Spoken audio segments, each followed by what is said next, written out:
Hello everyone, and welcome to Bridge English Channel, where learning English is simple, warm, and enjoyable. A bridge that brings you closer to new friends, new cultures, and people all around the world.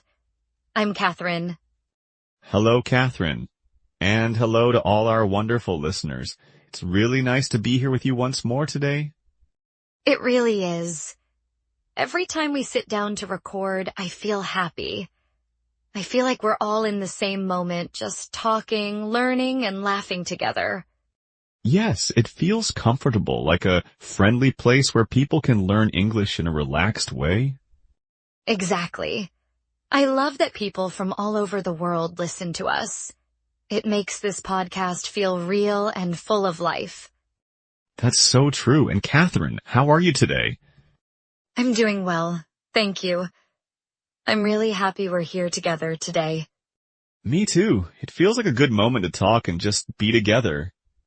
Before we begin, please like this episode and subscribe. Your support helps us grow and gives us energy to make more helpful lessons for you. Yes, it really helps us. So, John, today I thought we could talk about something very simple, very normal, and very present in many people's lives right now. Winter. Winter. Just hearing the word already makes me feel a little cold. Same here. And it's interesting because winter feels so different for everyone. Some people love it. Some people really don't. Yes, and sometimes even the same person feels both. One day you enjoy it, the next day you're tired of it. Exactly. For me, winter can feel quiet. The days are shorter, the light is softer, and everything feels a bit slower. That's a nice way to say it. For me, winter feels heavy sometimes. Getting out of bed in the dark is not easy. I know what you mean. When the alarm rings and it's still dark outside, my body just says no. Not yet. Yes, your mind knows it's morning, but your body feels like it's still night. And that can affect your mood too. You feel a little slower, a little less energetic. Definitely. I think winter shows us how connected our body and feelings are. That's such a true sentence. And I think many listeners will feel that and think, yes, that's me. That's one of those moments you want to send to someone and say, see, it's not just you. Exactly. And winter also changes our daily habits. We stay inside more, we meet friends less, we move less. Yes, and sometimes without noticing. You don't plan to be less active, it just happens. Right. And then one day you realize you haven't seen the sun properly for days. That moment can feel a bit sad. You suddenly miss light, warmth, and energy. But at the same time, winter can also feel safe. Warm clothes, hot tea, quiet evenings at home. I agree. There is something comforting about sitting inside while it's cold outside. It's like the world slows down and gives you permission to rest. That's another sentence people might want to keep or share. Winter giving permission to rest. Yes. And I think that's important, especially for people who feel pressure to always be productive. Winter kind of says it's okay to move a little slower. Exactly. And different countries experience winter differently too. Some places have snow, others just rain and wind. Oh yes, and snow changes everything. Streets look different, sounds feel softer. Snow makes the world quieter. Even busy places feel calm for a moment. But it also makes life harder sometimes. Slippery roads, delayed trains, cold hands. True. Winter is not only cozy feelings, it also brings challenges. And that's important to say honestly. It's okay if someone doesn't enjoy winter. Absolutely. You don't have to love it.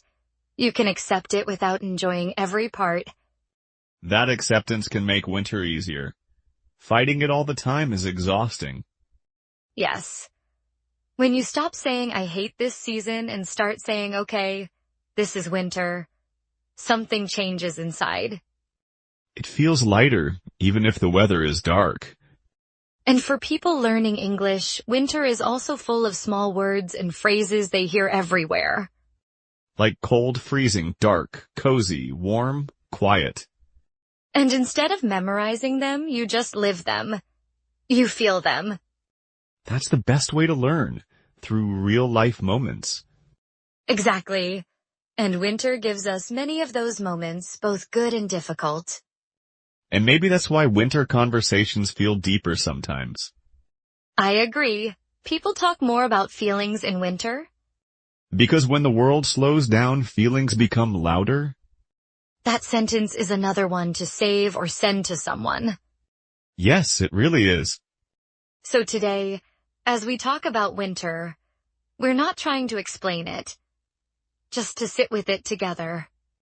Just like friends talking on a quiet winter evening. And if you're listening to this while it's cold outside, we hope you feel a little less alone.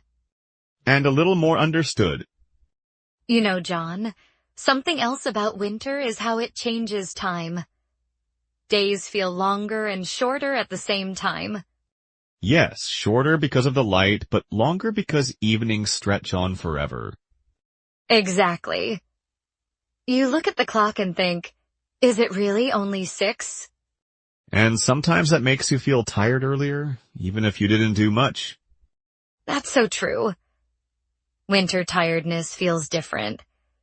It's not just physical, it's emotional too. I think many people feel that but don't talk about it. They just think something is wrong with them. And nothing is wrong. It's a normal reaction to less light, colder days, and quieter routines. Hearing that can be very comforting. Just knowing you're not weak or lazy. Yes. Winter doesn't mean you're failing. It just means your body and mind are adapting. That sentence alone can change how someone feels about themselves today. I hope so. And winter also changes how we connect with others. Definitely. You see fewer people, but sometimes the connections you do have feel deeper. Exactly. Fewer meetings, but longer conversations. And maybe more honest ones. Winter feels like a season for real talk. I love that. Summer is loud and busy. Winter is quiet and real. And in that quiet, you start hearing your own thoughts more clearly. Sometimes that's beautiful. Sometimes it's uncomfortable. Yes, winter can bring memories, questions, and feelings you didn't expect. And that can be scary for some people. Silence can feel heavy. But it can also be a chance to understand yourself better. I agree. Winter gives space. What you do with that space matters. Some people fill it with distractions, others with rest, others with reflection. And there's no right or wrong way. Everyone has their own winter. That's a very important idea. Your winter doesn't have to look like someone else's. Yes. If your winter is about surviving and staying okay, that's enough. You don't need to improve yourself, fix everything, or become a new person. Just being kind to yourself is already a lot. That's another line people might want to hear twice. Winter kindness feels different. It's softer, quieter, less visible. Like choosing warm socks, slow mornings, or saying no without guilt. Exactly. Small choices that protect your energy. And those choices are not selfish. They're necessary. Especially in a season that asks more from you emotionally. You know, I've noticed that winter also changes language a bit. How so? People use softer words. They say things like, take care, stay warm, get home safe. That's so true. Language becomes more caring. And those phrases carry more meaning in winter. Because warmth is not just about temperature, it's about feeling safe and cared for. Exactly, and learning English through these moments makes the language feel alive. Not like a book, but like life. And that's what we want for our listeners. To feel English, not study it. To hear it in moments they recognize. Like this one. A quiet talk about winter, feelings, and everyday life. And maybe someone is listening right now while walking in the cold. Or sitting by a window watching the rain or snow. Or lying in bed, trying to find a little comfort in words. Wherever you are, we're glad you're here with us. Very glad. You know, John, one thing I've learned about winter is that it teaches patience, even if we don't ask for that lesson. Yes, patience with the weather, with plans, with ourselves. Especially with ourselves. Winter doesn't move fast, and neither can we. And when we try to move fast anyway, we feel frustrated. Exactly. Winter reminds us that some seasons are not for rushing. They're for waiting, listening, and staying gentle.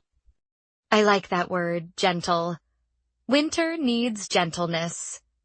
Toward your body, your thoughts, your expectations. And maybe that's why winter can feel hard for people who are far from home. Yes, when you live in another country, winter can feel even colder. Less light, fewer familiar faces, fewer traditions that feel like yours. And small things suddenly feel big. A quiet evening can feel lonely. That's very real. And it's okay to admit that. Saying winter is hard doesn't mean you're ungrateful or negative. It just means you're honest with yourself. And honesty is the first step to feeling better. Sometimes feeling better doesn't mean feeling happy. It just means feeling calm. Or feeling understood. Exactly. And if this conversation gives someone that feeling, even a little, that matters. Very much. Winter also reminds us that everything is temporary. Short days don't last forever. Cold mornings slowly become brighter ones. And one day without noticing, spring arrives. That thought can bring quiet hope. Hope without pressure, just knowing change will come. I think many listeners need to hear that today. Yes, if you're struggling right now, this is not the end of your story. It's just a season. And seasons pass. That's definitely a sentence worth sharing. I agree. And until things change, we can do small things to care for ourselves. Like warm drinks, soft music, slow walks, kind words. Or listening to a conversation like this and feeling less alone. That's why we're here. To sit with you in these quiet moments. And remind you that your feelings make sense. Before we say goodbye, we have a small invitation for you. Yes, just a gentle one. If today's conversation felt helpful or comforting, please leave a comment below. We'd love to hear your thoughts. At the end of this episode, we'll ask you a question about today's topic. Please answer it in the comments. And tell us what you want the next episode to be about. We read your comments with care and attention. And we reply with heart. We're here to walk with you on this journey and help you feel more confident in English, one step at a time. You're not alone. Thank you for being with us today. We'll talk again very soon. Take care.